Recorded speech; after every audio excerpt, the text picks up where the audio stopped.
Because I felt sorry for you, I came up with a great idea. A great idea, yes. Just look at me, okay?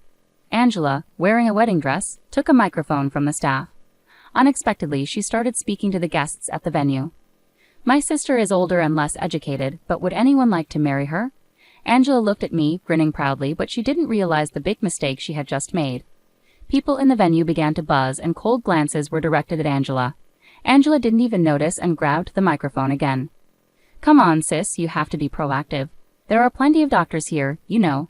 You're done, huh? Shortly after, something shocking happened to Angela. My name is Ruth, I'm 29 years old and just an ordinary working woman. But there's one thing that makes me stand out. I became a lawyer after only finishing middle school.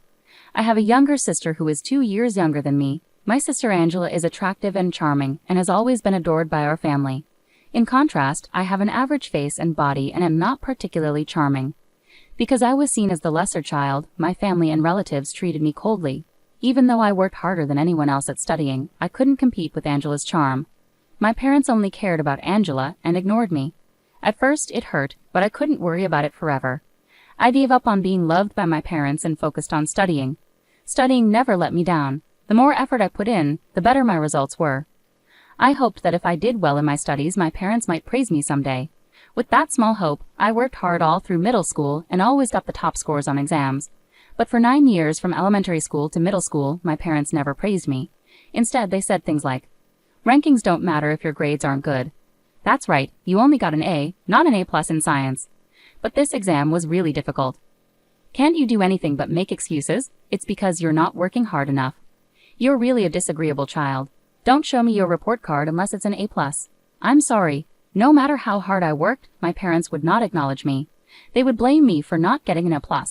However, what saddened me most was not being looked down upon by my parents. It was Angela's words. After being severely scolded by my father and mother, Angela would come into my room without knocking. Sis, did you get scolded again?" she said, picking up my report card from my desk and snickering. "Even though your grades are so good, you got scolded. That's too bad, sis. They praise me just for not failing any subjects. Did you come here just to say that?" "I was worried about you because you might be upset, so I came to check on you. But I'm upset at the way you're talking to me." "Worried? If you were really worried about me, you wouldn't say things like that." "See, that's the thing. Because you're so unfriendly, that's why Mom and Dad don't love you." With a contemptuous look, Angela left the room. Right after that, I could hear her laughing with my parents in the living room. I should be used to this by now, but tears welled up in my eyes. I decided not to rely on my parents and not to let Angela's words bother me. I clenched my report card and decided to study hard, get a job soon, and leave this house.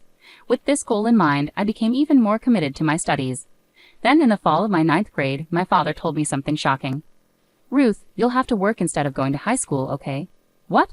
Wait, Dad, what are you saying? Isn't it obvious? It's a waste to spend money on you. If you want to go to high school, earn your own money." "That's impossible. I'm still in middle school. I can't even get a part-time job." "Then give it up. After discussing it with your mom, we decided to spend money only on Angela, so we don't have any money to spend on you." "No way." Feeling utterly hopeless, I stood frozen while my mother and sister smirked at me. Looking back as an adult, I know now that there were options like scholarships or waivers to attend high school, but back then, I felt crushed knowing I couldn't go. From that day, I lost all motivation to study. My homeroom teacher said it would be a waste of my grades not to continue, but my parents adamantly refused to let me go. So after middle school, I gave up on further education and started working in a factory. Since I was too young to live alone, I worked hard until I turned 18, saving every penny. I planned to leave home the day I came of age. I paid half of my earnings to my parents for living expenses and endured those painful years. On my 18th birthday, I left a note and proudly walked away from a house filled with painful memories. Ironically, my parents and Angela never reached out to me, not even a message. At first, I felt sadness, but as I kept busy with work, I began caring less about my family. Surprisingly, without the stress of home, I started feeling more at ease. That's when I decided to revisit my love for studying. After 3 years away, I started by reviewing and quickly found joy in it again. I read high school textbooks and developed a habit of reading extensively, which sparked my interest in law from the books I read about it.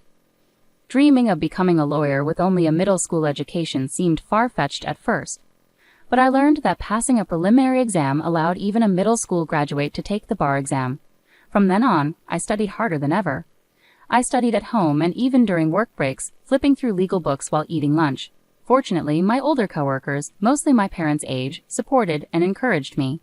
At 23, I passed the bar exam and left the factory to work at a law firm. After 4 years there, I started my own practice 2 years ago. Today I work as a consultant lawyer for a hospital, living a fulfilling life. Sometimes I wonder if my parents would be proud of me now that I'm a lawyer. Maybe they would finally approve of me. Though I sometimes think about it, I've never reached out to them and likely won't in the future. Unexpectedly, the day of reunion arrived when I received a message from Angela announcing her upcoming marriage to a doctor at the age of 27. I hadn't heard from my family since leaving home at 18, so this caught me off guard. Despite my hesitation about seeing Angela and my parents after all these years, I couldn't miss my sister's wedding. I replied that I would attend. Angela only provided the date and location in her message. At the end, she added, "Don't forget to bring some gifts from me, okay?" It seemed like Angela wanted me there just to receive gifts, assuming she wouldn't have to give me one in return later. With a resolved decision to never meet my family again after this reunion, I went to Angela's wedding. On the day of Angela's wedding a month later, I wore a blue party dress and went to the reception. After checking in and sitting in the family area, I saw my mom and dad were already there. They looked at me, chuckled, and said, "You've got some nerve showing up here with your low-income factory job. It's embarrassing to introduce you as family. Angela shouldn't have invited you." I told her, "But she just wanted gifts from you." I couldn't believe they were speaking so casually right in front of me. I briefly hoped sharing my current life might repair our relationship, but that hope quickly faded. Without saying a word, I took my seat. Looking around, I recognized a few faces on the groom's side. Wait, isn't he? And her too. Could it be? When I searched the groom's name, it confirmed my suspicion. What a coincidence. But today my main focus was getting through the wedding quietly. Alone, I managed to calm myself down. The bride and groom made their entrance, speeches were given, and the wedding proceeded. Finally, it was time for the meal and photos. My parents went over to the newlyweds, clinging to Angela and taking many photos with big smiles. Ignoring them, I quietly ate my meal. Unexpectedly, Angela came up to me. "Hey sis, it's been a while. Are you enjoying yourself?" "Yeah, the food is really good," I replied. "I know you work in a factory and don't earn much, so you probably don't get to eat such delicious food often, right? You should be grateful, haha. Are you upset?" "Sorry, but it's true, isn't it? You must be so jealous that I'm marrying a doctor." Ignoring Angela, I felt she had no sympathy for me at all.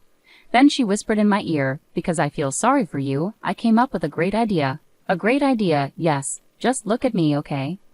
Dressed in her wedding gown, Angela unexpectedly took a microphone from the staff and addressed the guests. "My sister is older and less educated. Would anyone like to marry her?" Angela announced. I was shocked. What is she saying? I thought to myself.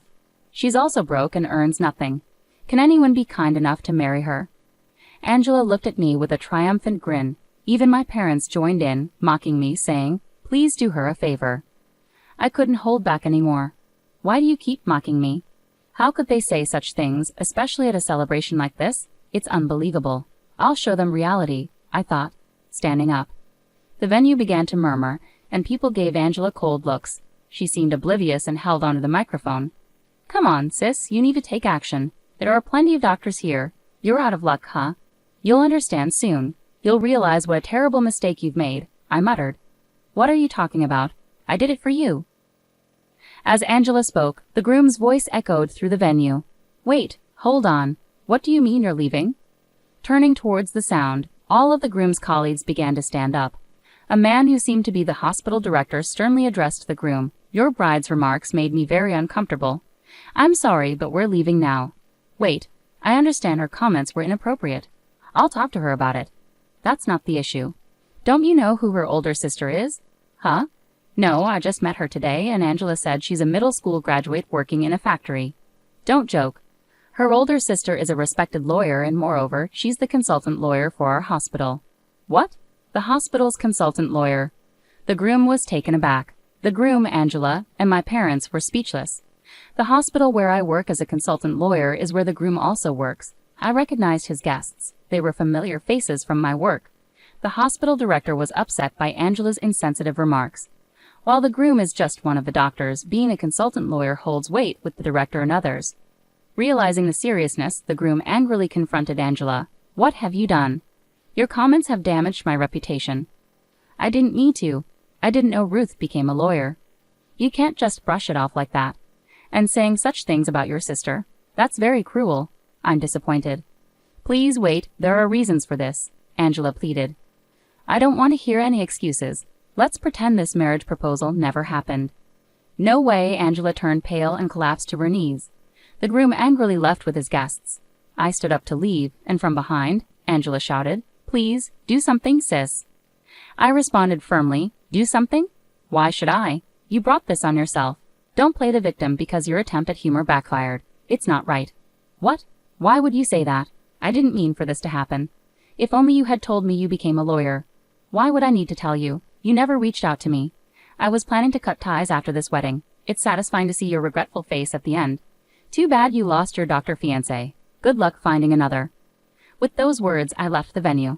I could faintly hear guests criticizing Angela and my parents. Indeed, Angela's engagement was called off. My parents, who had hoped Angela marrying a doctor would secure their future, were furious with her for the first time over this incident.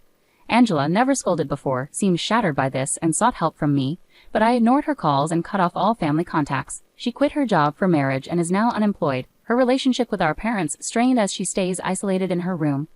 As for me, I'm living stable and fulfilling days. Both work and personal life are going well, and I'm content. While I may not have had a supportive family, I've found success through hard work and supportive people around me. It hasn't been easy, but I'm grateful for my efforts. Now I aim to live comfortably and enjoy life.